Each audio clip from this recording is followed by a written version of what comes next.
sword I will keep you from danger. Let me be your shield. Yeah. Yeah.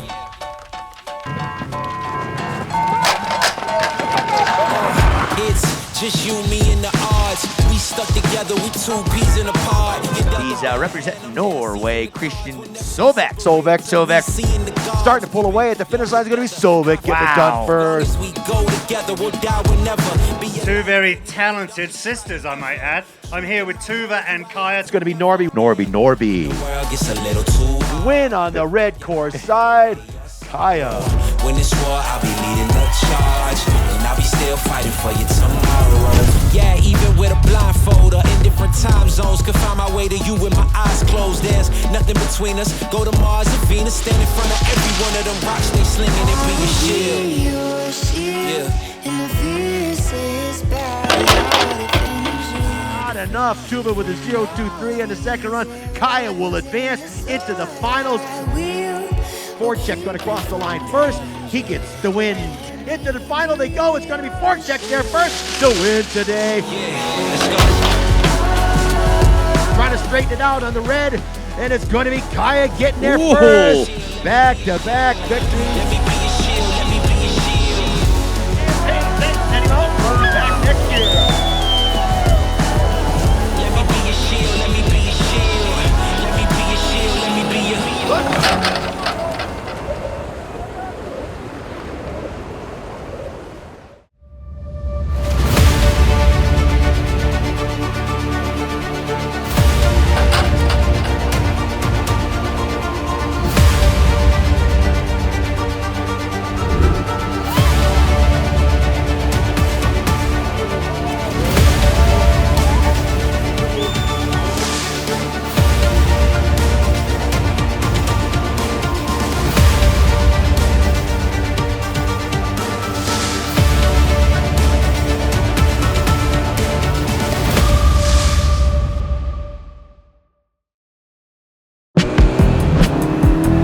Choose joy. Choose the road. Choose your people. Choose your shot. Take it. Choose to get in there. Even better, get out there. That's it. Way out there. Choose your calling. Choose to really care. Choose to go for it. Just choose. We craft cars for those who choose to do more than simply move. I'll wake up. Sunny days call for Sun Cruiser Vodka Iced Tea. Made with real iced tea and real vodka. Refreshing and goes down smooth. Let the good times cruise with Sun Cruiser. Look at me now, you better just... Let's go.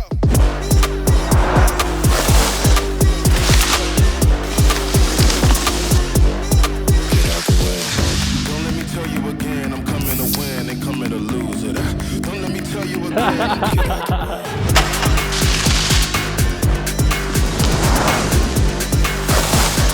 Get out the way. As the founders of Surefoot, Bob and Russ Shea are obsessed with creating the perfect ski boot for you because they know that a properly fitted custom ski boot will make you a better skier, whatever level you're at. At Surefoot, they've developed a process that guarantees the perfect fit for each customer, and of course, they are obsessed with the process. We have 300 experts in Surefoot on the world that all use the exact same process. Surefoot, better fitting, better skiing.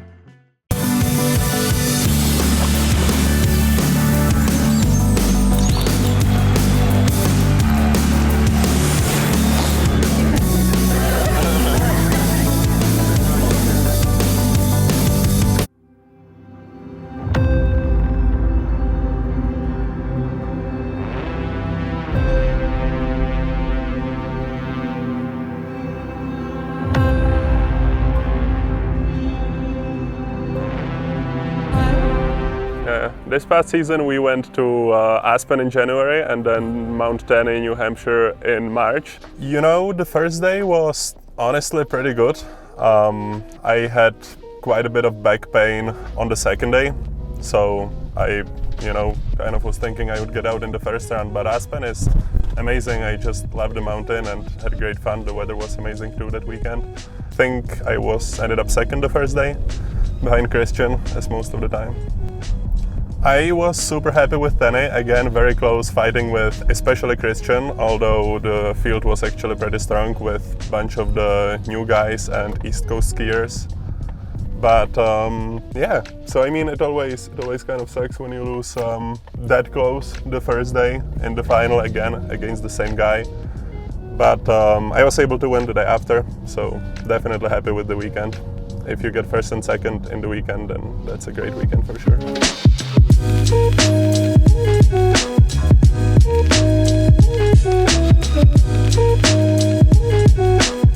I've been on the tour or with the tour for I guess 5 or 6 years.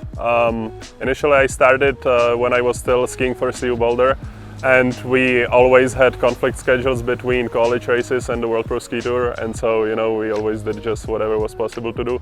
But in the last 2 seasons after I retired, I've done every single race and loved it. So that's my story. Right, I mean, I love sports and game sports, so tennis, soccer, beach volleyball. Obviously that's not something that you can get every day.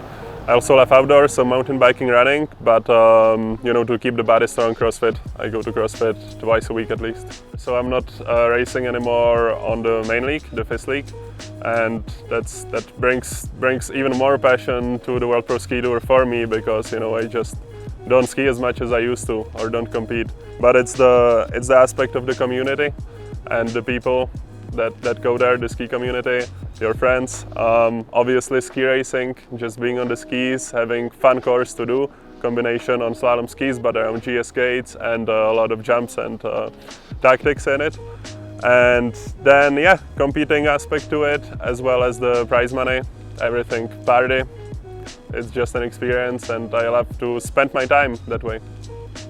So whenever I have a good run, I usually feel it. You don't lose any grip, you're able to generate speed, and you stay on the ground connected to the surface, and that's exactly what's happening when I'm driving this Mazda.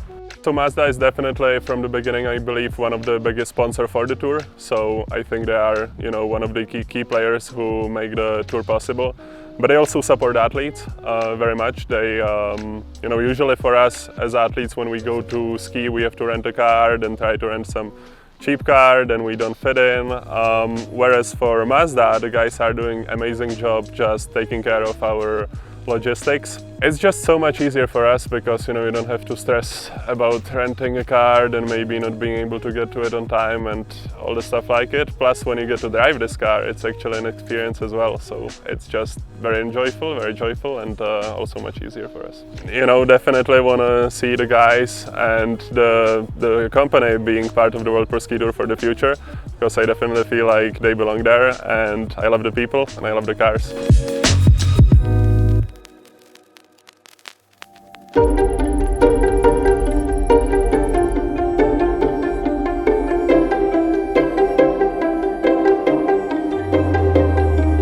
Some races I want to call out. Defending Aspen champion Christian Sober. Kurt Korosek, 2 volumes last year. Philip is back. David Ketra won Bear Valley last year. He's here. Aaron Milzinski won Bear Valley and Aspen here last year. Tuva Norway, 4 podiums last year. Sarah Rask, also defending champion. We have beautiful sunny day today, and it's nice cold temps. This is minus 20 wind chill this morning, so the snow is nice and firm, and the hill's looking great. The athletes are so pumped, and we're ready to have a great day. We did qualifications today, which was fun. It's always a little nerve-wracking starting the season. You don't really know where you're standing. But it went fine. I made the qualifications, and my goal for the next couple of years, it would be really fun to be in the top 4. We got a lot of snow last night, but we worked hard to prep the track. It looks a little bit rough with flat light, but we're still going to race hard. There's still going to be a winner at the end of the day, so I think we just have to race hard and don't take unnecessary risk, but still race hard. So I think everyone's a little nervous, but that's ski racing. Just done with the first round and was not good. I'm 2 tenths behind, so gotta go up, do a free ski run, and see if I could come up with a a little bit of a solution, a little bit more speed for that rerun. Out on track they go, not taking any advantage is Lucas. Ketterer right there when the doors open up. Into the first jump they go. Ketterer looks to be a little stiff. He can tend to have back issues from time to time. Oh, down goes a rookie. We had a dear. couple of ugly crashes today, and it's kind of one of the risks in especially dual slalom, people crashing into each other. I was right above him when it happened, so it's scary to see, but we all know it's part of the game. Yeah, I mean, the vibes in the lodge were pretty high, and then we were all watching, and we watched David go down, and then we knew that it was pretty serious, and it could have been very serious. It was pretty scary, and so it's definitely a sobering, kind of somber experience, and you can tell everyone gets more quiet, everyone gets more afraid. Yeah, so first round, second run of the first round, my opponent crashed, and I came over, he like fell and got like high-sided out, came over to my lane, I crashed into him. We like tumbled over each other, and one of his edges hit my neck up here, and I, thank God, had no major artery. And yeah, they fixed it up pretty well, and I decided to give it another shot in the second round and went out against Philip, who's now in the semi at least, I think. So it was like, thought I had some good speed, but it was also mentally a little bit a weird situation to just try to attack full, like 15 minutes after slicing your neck open.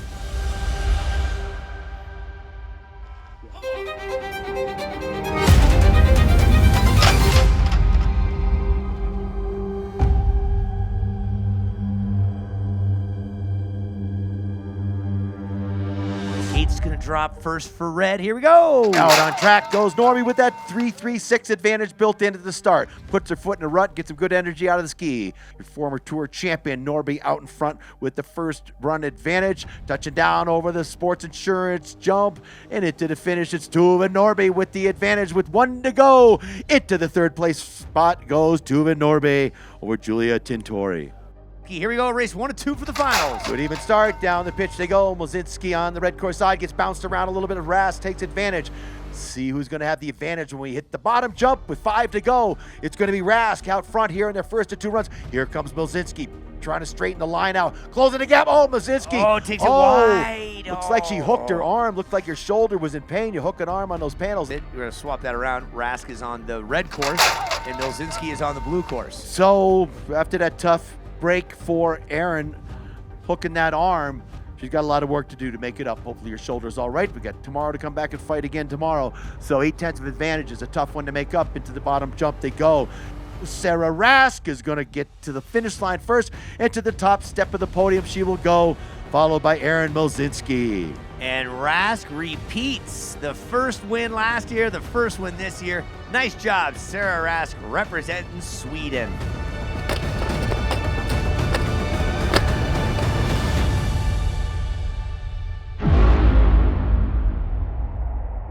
The battle of the universities down on the other side of the mountain range. You got Denver University, Cooper Cornelius, 4 years on the U.S. team, 2 NORAM wins. Philippe Walquist going to CU, the 2024 North champ in slalom. What happened there? Yeah, he didn't keep that pole in the ground when he pushed off. His left arm went behind him. No way to start to try to play catch up to Walquist, who's been so strong all day. He's out in front, negotiating the bottom part of the course. We've seen some mistakes happen down here, but he's solid. He's in control. It's going to be Walquist over Cornelius. Walquist taking third place, $2,500 richer, and Cornelius slides into fourth with $1,500 in his pocket. I remember last year I got really lucky against this guy. He DNF'd. I'm sure that's not going to happen now, so I've just got to put down some good skiing. And they're off and running. Oh, Forchek getting a powerful start, not letting Sovek get away. Into the first jump they go. Sovek does have the advantage. Touching down. Forchek a little bit twisted. Sovek starting to pull away. Forchek seems to be bouncing through the ruts a little bit. He's getting low. He's looking late. Oh, Forchek looks like he's out of gas up there. He's just sending it off that second jump, though. Man, I just been motored by the tour champion, Christian Sovek. Into the bottom 2 gates we go. Back to the top step of the podium goes Christian Sovek.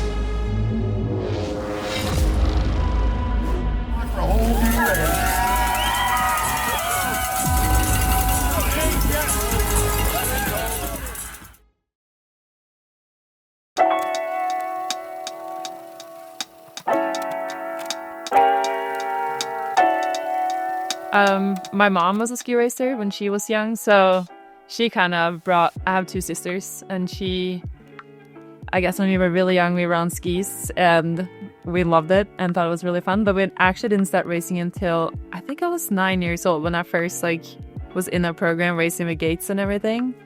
But at that point, I'd already been skiing a lot and always having fun with my sisters, skiing in the woods and skiing in a lot of different ski areas around in Norway. So I feel like I've been a ski racer my whole life, but I didn't start racing until I was 9. But we're from a big family of skiing, so yeah, just basically skiing always. I started skiing before I was 2. I started water skiing at the same time. And did both growing up, but I started racing alpine. I think I was 5. I was too young to be racing, but they let me enter the race and enter someone else's name because I really wanted to race. And then I just kind of started progressing up through. I just loved it. I would race the ski patrols in to get another run. But my mom named me Erin because she wanted a name that could be for a boy or a girl, because she pictured me racing down so aggressively people couldn't tell if I was a boy or a girl. So I don't think I had much of a choice to be a ski racer or not. Yeah. I think I'm actually the only girl that's done every single pro race since they added the women's tour. So this is my 4th year on the tour. Yeah, I think that I was saying that today. I think what's really important to remember, and I was telling the younger girls today, is that a lot of this is for fun. It's totally different than a FIS race or a NCAA where your team is riding on your back, or a World Cup where you put everything in it. It's a race for everybody. And everyone asks me, okay, what do you need to come do this race? I'm like, a pair of skis, and you have to pay your entrance fee. And other than that, it's anyone can enter. And so I think that their whole thing is that if you retire, you can go into this race. If you stop going to NCAA, you can go into this race. If you are from Aspen and you always wanted to do it, you can enter this race. And so I think that's what sets it apart. It's for everyone. It's for the people. They really listen to the athletes. And I think that we have to make sure that we always keep this sense of fun, and that people do it here, especially because they love to ski race, and that's why they come back. I was talking to one of the guys today, and he has a great job, and he took off the day to come here just because it's fun, not because of prize money or he just wanted to come ski race. And so I think that that's what really sets it apart. And this camaraderie, everyone kind of tries to help each other and build each other up and share some tips and things like that. And I think it makes everyone faster and coming back for more. And it's fun with all the different elements. You won't ever go to a FIS race or anywhere else where you see 3 jumps on the course. Yeah. That's very unique. And it's cool for us that's done this for a while now, because we know the jumps they're fine. It's fun. But when we see the new people come in, they'll be like, whoa, those jumps looks huge. Most people are like, yeah. But then they try them, and it's just fun. And the start gate it's fun. It's fun with the different elements that you don't see in any other races. Yeah, and it keeps it a little bit more fair, because Tuva, I think, has skied 3 days this year, and she qualified within the first run. And I think that kind of, it gives the people who do a lot of pro tour a little bit of an advantage, because there's so many different elements to learn, that it also keeps it more fair. I was talking to Michael Ankeny last night, who's a tour veteran, I guess. Oh yeah. And he was just like, trust that you have so much more knowledge about these weird things that are added into pro tour, like the jumps or the start. Yeah, the start is everything. Yeah. The start gets very important.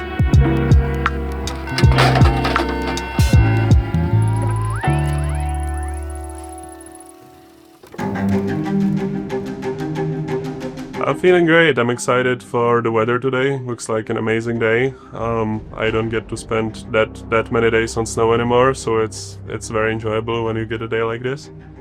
From the physical side, of course, obviously a little tired. It's a lot of runs when you make it to the semifinals, so my back is sore, but otherwise feeling great and excited. Yesterday in the first competition I ended 3rd, so that was fun, and it was really fun to be on the podium with Erin. So we had 2 sports insurance girls on the podium together, so that was a great first day, and I'm excited for the second day. I think it's super fun. I mean, racing against all these girls is awesome. Taking a bunch of runs is super fun. This is an environment I don't usually train in, I guess, and the jumps are really fun. And I just think, I mean, the further you go, the more runs you get, and I think that's just awesome.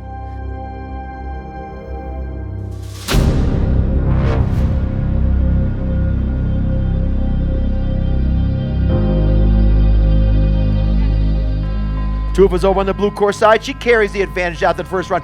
As the lights go green, out on track to come with that advantage to Norby. She jumps out there. Fredrickson over on the blue course side. Tuva on the red, looking clean and smooth and settled into her skis. Fredrickson going to try to battle against her. In the midsection of the course they go. Coming into the Celsius jump, it's going to be Tuva Norby with the advantage on their second run here, determined at third and fourth place. Fredrickson trying to close in. Not going to happen today. It's going to be Tuva Norby in the third place spot and Evelina Fredrickson in fourth. Kaya has never won a World Pro Ski Tour race before. Mia has never been in a World Pro Ski Tour race before. And out goes Norby with that 6/10 of advantage after the first run. Can she hold it together? Norby down the pitch. Kaya Norby. Sister just worked her way to third. Let's see what Kaya's got. And it's Kaya Norby with a commanding lead as she heads to the finish. The first victory. Oh, off goes Mia on the blue course side. And it's going to be Kaya Norby taking the win here today. She looks back up the hill for Mia. Big hugs in the finish crowd and smiles to these ladies. Great racing here today on the women's side.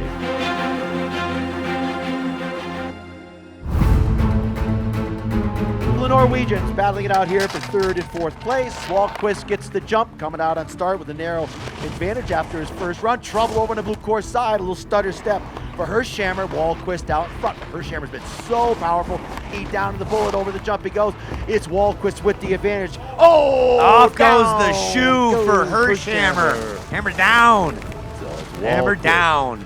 Wahlquist back in third place.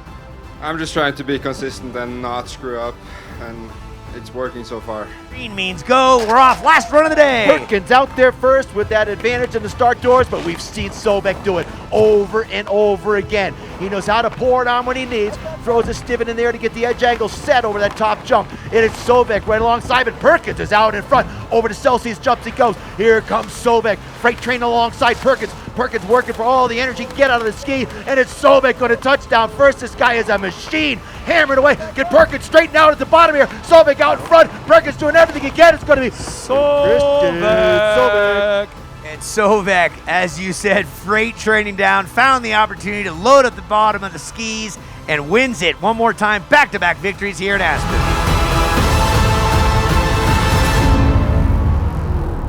Tough Shed, a million uses. One of them tough enough to protect whatever's valuable to you.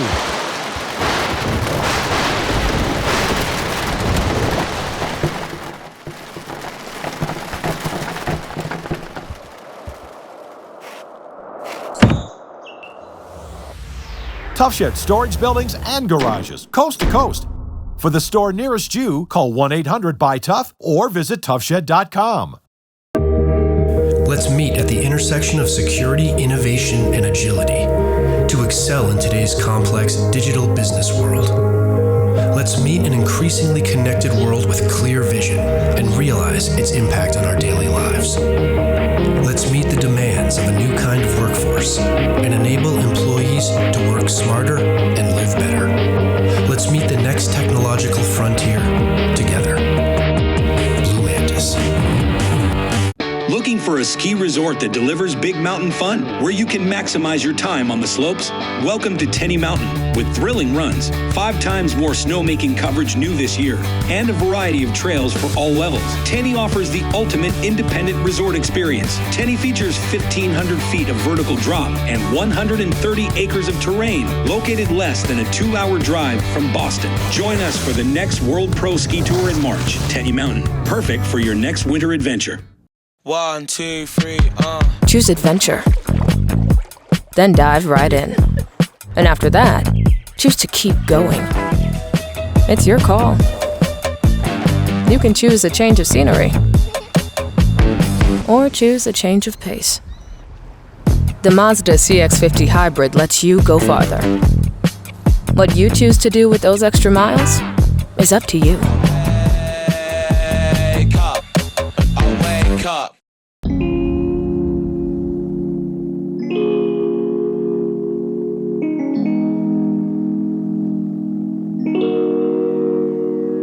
I'm Ed Rogers. I'm a founder of the World Pro Ski Tour. Actually, when it was founded, it was called the Great Ski New England Classic. Then we went on to, we started growing, and we had 2 tours. We combined them into one, and we went national when the World Pro Skiing Tour dissolved, and we got all the big racers.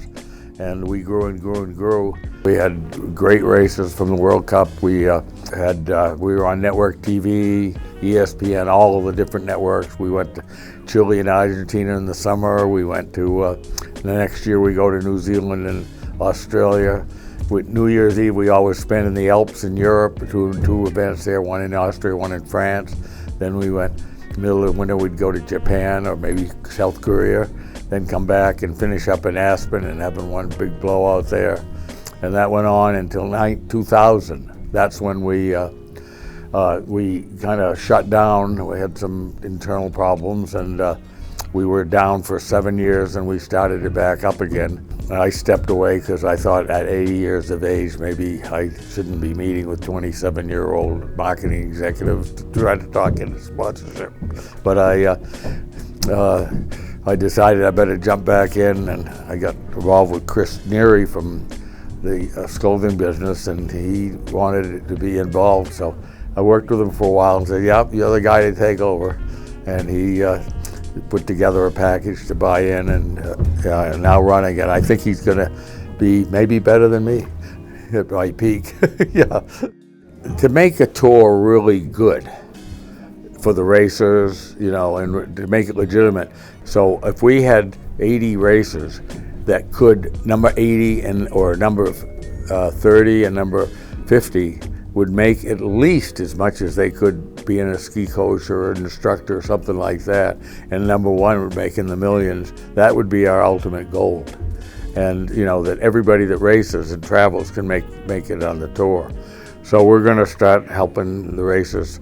If you probably noticed around, we have this sports insurance team, 4 or 5 of the women, and they represent sports insurance and do promotions with them, and they wear their stuff and they get visibility that way. And if we can put together 2 or 3 more teams, you know, with major sponsors that take care of all their expenses and all that, that makes a big step in the right direction of making this a livelihood.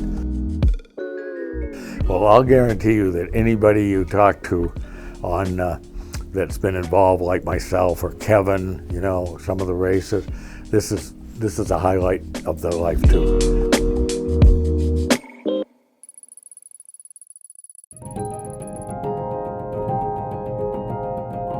Well, it's not for raw food. This is going on the snow, and we're going to get it down, firm up that snow today. It's a very warm day, sun's out, so we got to get some salt on just before the jumps.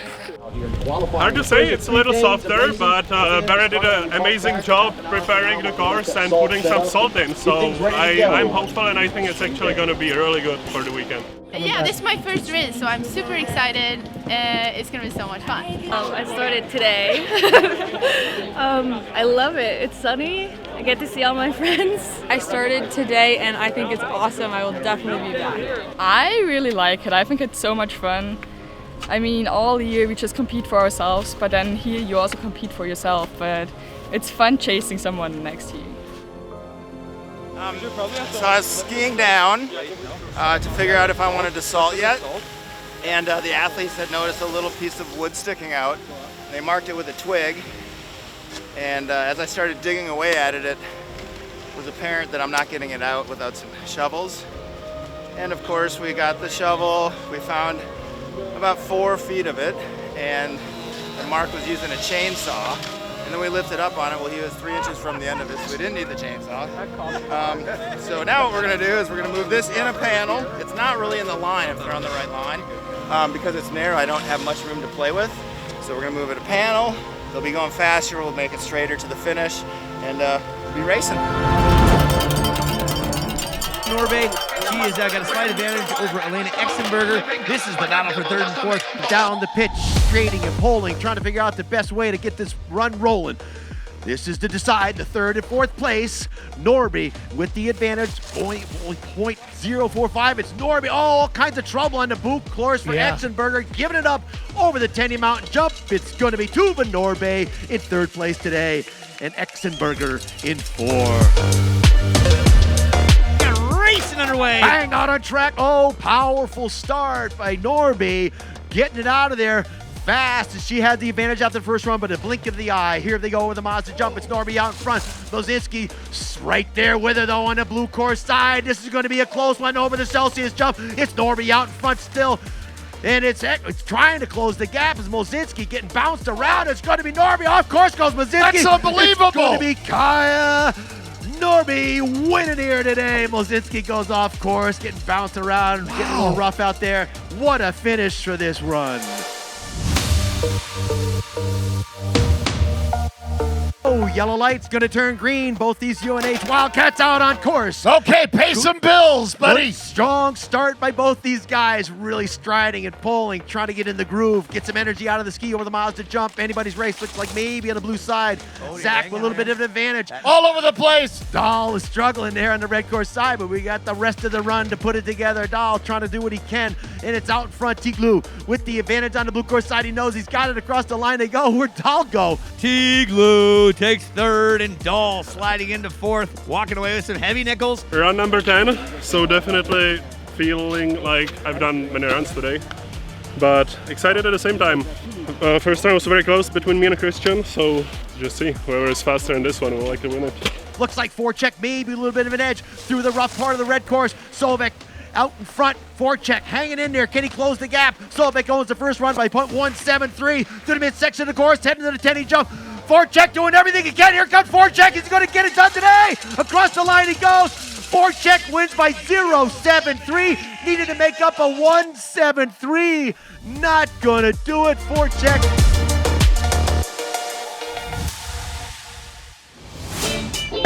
And on the top step of the podium today, Kaya Norby. It's amazing here. Honestly, it's a really, really, really good event, and I hope we can come back every year. Once again, the top step of podium. Is anybody going to be able to stop this guy? Christian Solvik. I mean, there was a lot of tight battles today, so I just managed to get a little lucky every round.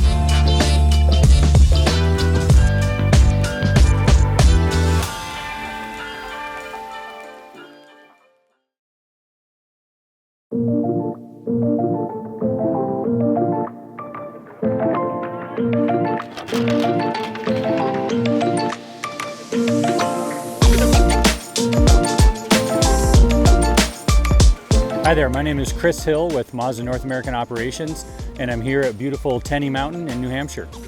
The weekend's been great so far. Perfect spring-like conditions, beautiful weather, the snow's holding up great. The team here at Tenny Mountain's doing a great job for the World Pro Ski Tour this weekend.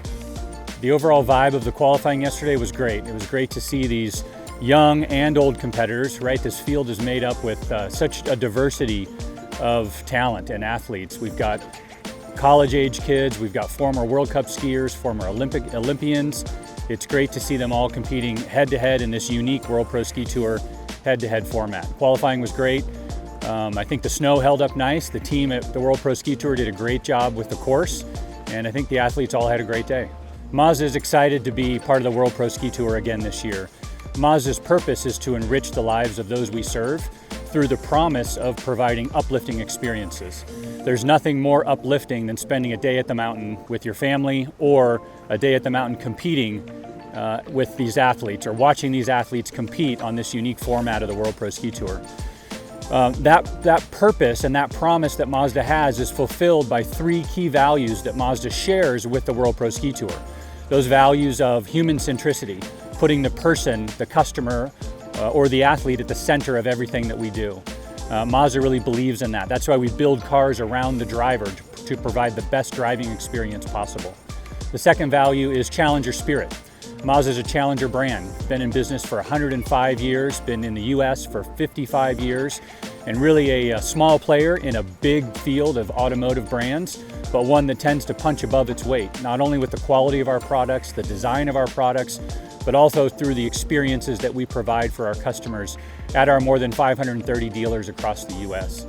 And then that final value that Mazda shares with the World Pro Ski Tour is omotenashi. Loosely translated, it's a Japanese word that means hospitality, or really putting someone else's needs in front of your own. So the World Pro Ski Tour does a great job of that here, making sure the athletes are well taken care of. There's a great race venue for these athletes to really show everyone visiting Tenny Mountain or visiting wherever the World Pro Ski Tour stops, show their amazing athletic capability and put on a great show. Mazda has a really great opportunity to help athletes in the World Pro Ski Tour by providing vehicles for them to get up to the mountain. So we can't do it for all of them, but what we try to do is provide a few vehicles out of our press pool at some of the different locations that we travel to. So for example, here at Tenny Mountain in New Hampshire, we pulled some cars out of our Boston press pool and allocated them to a few athletes for them to carpool and get a chance to experience Mazda on their way up to the mountain. It's great for a brand like Mazda to have people in the cars and experience them so they can then talk about them to either other athletes in this case or to their friends and family. It's been great to hear the athletes we provided vehicles to. It's been great to hear them come up to me and say, hey, I didn't know Mazda was this amazing. I didn't know that Mazda had this type of quality interior. The vehicle handled great coming up from Boston and getting up to the mountain here. So those kind of, that kind of conversation that we have with athletes, that kind of experience that we can provide to athletes is exactly what the Mazda brand is about. We're helping enrich these athletes' experience this weekend by providing them vehicles to get them safely to and from the mountain. My overall expectations for this weekend is, one, the World Pro Ski Tour provide a great show for the families that are coming to Tenny Mountain today, and then those watching on TV. I would say equally as important is to make sure the athletes have a good time, have a safe racing experience, get a chance to show us their amazing skill and their amazing athletic ability. And then I would say also close to the top there is give fans a chance to see Mazda vehicles. They may not have been familiar with the Mazda brand. We've got a couple on display here. We've got athletes driving them up to the mountain.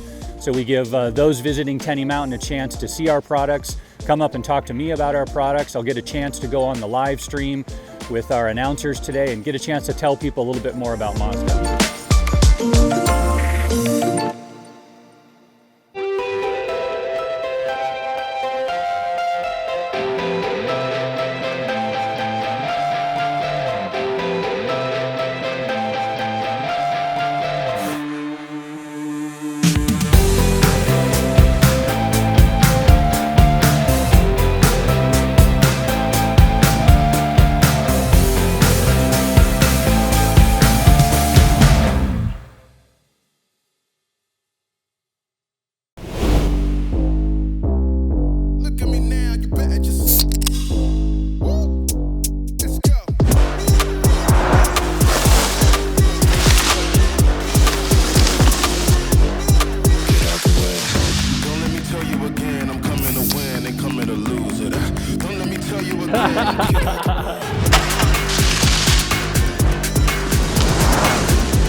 Get out the way.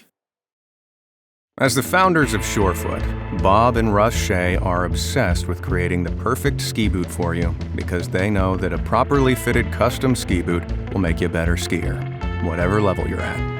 At Surefoot, they've developed a process that guarantees the perfect fit for each customer, and of course, they are obsessed with the process. We have 300 experts in Surefoot on the world that all use the exact same process. Surefoot, better fitting, better skiing.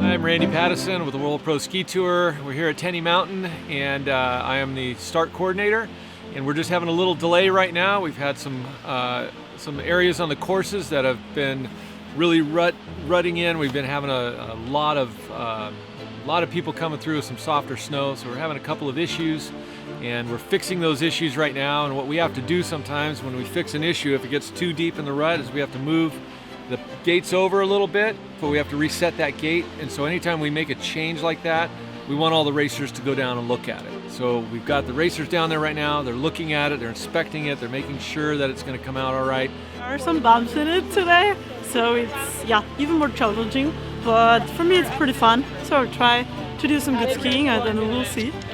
it's anyone's game. It's the courses are bumpy. If you mess up the start, if you make a mistake, it really is head-to-head racing, and so I think that it evens out the playing field with experience. Pretty smooth, but it's smooth and hard, so it should be a little less variable than yesterday, but we'll see. It got pretty chunked up after first round yesterday.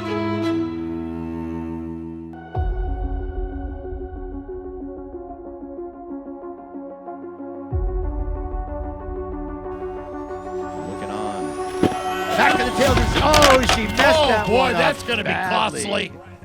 Just wrong timing. Trying to get that jump over the defending tour champion, Erin Milzinski. Here she comes, fighting back hard is Exenberger, but it's Milzinski in control over the Celsius jump into the Tenny Mountain jump. The Canadian comfortably out in front, the first of two runs. Here comes Exenberger charging hard. She gets it done at the bottom. Exenberger fights back hard to win the run. It's Exenberger with the win, 3:03. Wow, just when you look like Milzinski had it, Exenberger turns it around and wins the run there. That was a power charge at the bottom. Exenberger turned it around on her with 3 to go in the red course with a 3:03 on course advantage. And Exenberger gets a great start over on the blue course. Here comes Milzinski, though, trying to turn around that 3:03. She knows the red course gets quicker down here. She can make it through this section without any problems, staying in the center of the ski. Milzinski and Exenberger over the Celsius jump, touches down. Here's the opportunity for Milzinski to try to straighten it out. Exenberger still has the advantage. These gates can be quick down here. Milzinski trying to straighten it out across the line to go. Milzinski wins the run, but not by near enough. I was happy with myself that I kept up with everyone, but I wish that I could have been obviously on the top step of the podium. But with not much skiing this year, I'm really happy with how it went. Skiing in the big final with you, that has been our dream this whole time, but we've never had the chance to meet in a big final because we've always been meeting in the rounds before. The advantage is Kaya out front over Tuva as they work their way into the Celsius jump. Good skiing by both of them, equally touching down into the Tenny Mountain jump. Maybe it's a little bit of Tuva taking it away, but here comes Kaya. Looks like Kaya's gonna have it at the line. That red course gets straight and quick at the bottom there. Kaya wins the run by 2:02. A rough ride today as here we go. The lights go, 3 yellow, 1 green. Doors open up and out on track to go. Kaya over on the blue course has that narrow margin of victory after the first run of a 2:02.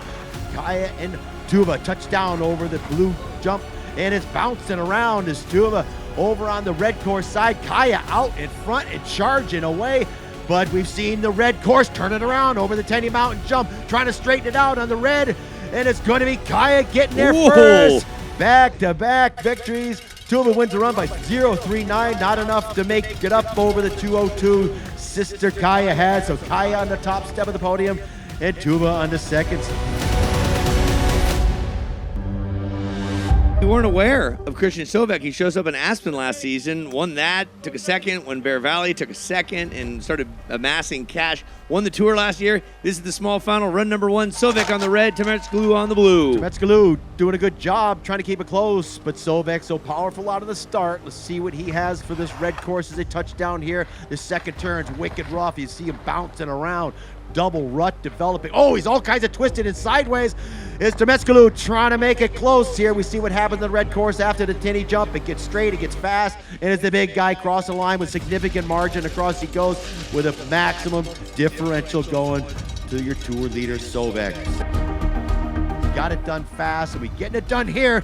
Here we go, out on track they go. This is a small final. Sovek with the advantage after the first run of a .70 on the blue side against Zach Temetskalou. Say if Zach has anything for Sovek, he's getting basic. No way. No way, Ray. I am done.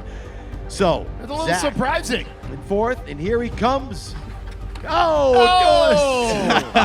Bravissimo! Yes. Style points for Sovek. Yeah, I give that Good a stuff, 7.5. gentlemen. That's right, the Russian judge gives him a perfect 10. There was a lot of up and downs today because of the conditions, right? And we could see down here the last 3 gates on the blue. People were crashing, DNFing, losing a lot of time. Got to be strategic. So again, you make it to the finals, that's 10 runs a day. And you know, if you do any major mistakes because you don't pay attention to the rods, then you don't make it to the final. And so just gotta really be consistent. Be aware of all of these things that are waiting for you on the course. It's over to Celsius jump, down in his tuck, really absorbing the jumps and the energy. Voracek going to cross the line first. He gets the win, 1:49. Voracek takes it with a .149. They'll go back and switch courses, one more to determine our champion. He knows how to get out of those gates to his advantage. This is going to be a good run. So Wildcats in the buff, facing off here in the finals, back in the tails of the skis. They go out on track. Voracek gets a big jump. The big guy knows how to get out of the gates. He holds on to the 1:49 advantage after the first run. Into the miles of jump he goes, touching down through the rattly part of the course, keeping it clean, keeping it smooth. Here comes Dahl, pulling alongside. Voracek get to the second jump, over the second jump. Oh, Dahl wild, but Dahl's still out front. Dahl's trying to make up a 1:49. Into the final they go. It's going to be Voracek there first. The win today. What an effort by Hayden Dahl. Voracek pumps his fist in the air. A big high five from the two of those guys. What an incredible day of racing. Never giving up. Voracek is super psyched today. Amazing, feels amazing because I was in the final so many times and I've done stupid mistakes, sometimes just slow, sometimes stupid mistakes, sometimes, DNF. So I'm really grateful that I've been able to make it today finally. Thinking about college? Then you should think about the University System of New Hampshire. Here in New Hampshire, you'll join a robust community spread across 3 institutions, each committed to getting you hands-on experience to launch a career and become part of the thriving economy of industries right here in our state. And you'll do it all surrounded by the natural beauty of New Hampshire. Learn, grow, and thrive in a place as inspiring as your future. The University System of New Hampshire. Your next step starts here. Choose joy. Choose the road. Choose your people. Choose your shot. Take it. Choose to get in there. Even better, get out there. That's it. Way out there. Choose your calling. Choose to really care. Choose to go for it. Just choose. We craft cars for those who choose to do more than simply move. I wake up. Tough Shed, a million uses.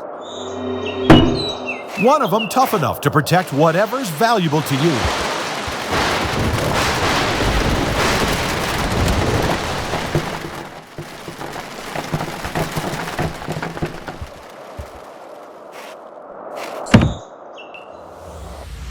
Tough Shed storage buildings and garages, coast to coast. For the store nearest you, call 1-800-BUY-TOUGH or visit toughshed.com.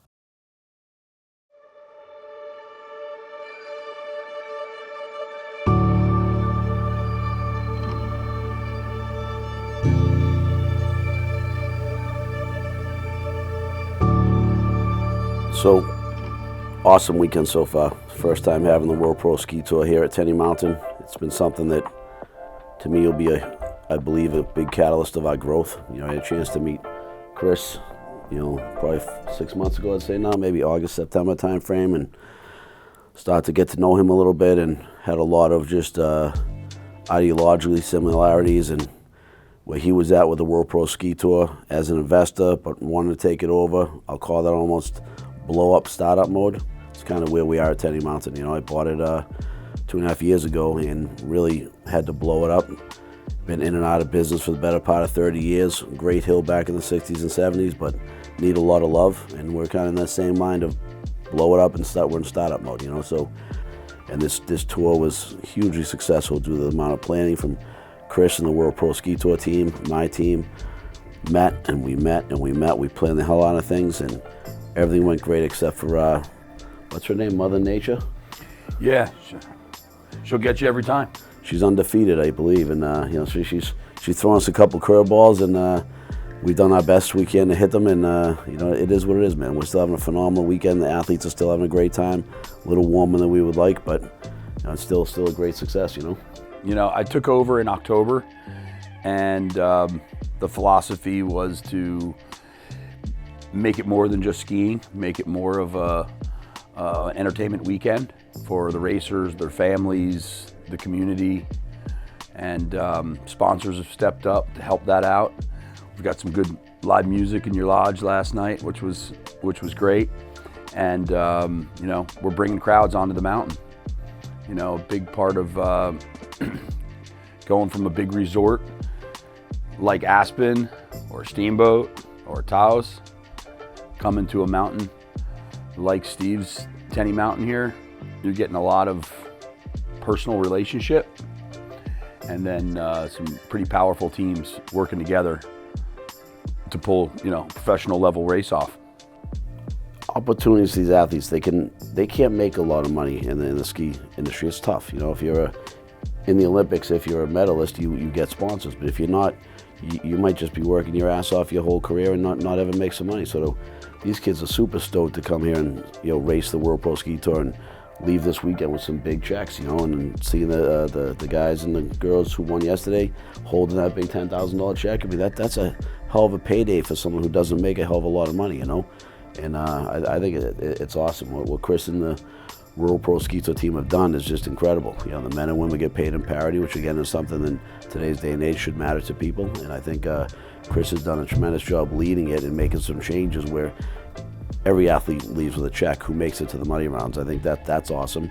And we just saw yesterday a couple unknown kids from UNH almost made it to the top. You know, made it to the quarterfinals and going against some of the best world-class athletes, and it was impressive, man. We had representatives here from Chile at Tenny Mountain talking about trying to bring a race to Portillo. We've had multiple conversations with Japan to have some kind of World Pro Ski Tour after party after the Olympics, which would be great. And there's, you know, Hokkaido, Sapporo, we're not sure yet, but, you know, more snow falling there than anywhere in the world. And, you know, and our commitment to the athletes is really important, that we're trying to give them enough races and enough prize money that they can actually make a career. As Steve said, you know, if you're on the big stage, if you're not coming in the top 3, top 4, you're not winning a lot of money. It costs you more money than you're making, and that formula doesn't work. So those folks are invited to come with us and enjoy the good times. Plan to have a 8 to 10 race tour in the very near future, 2026, and we're going to work our damnedest to get there.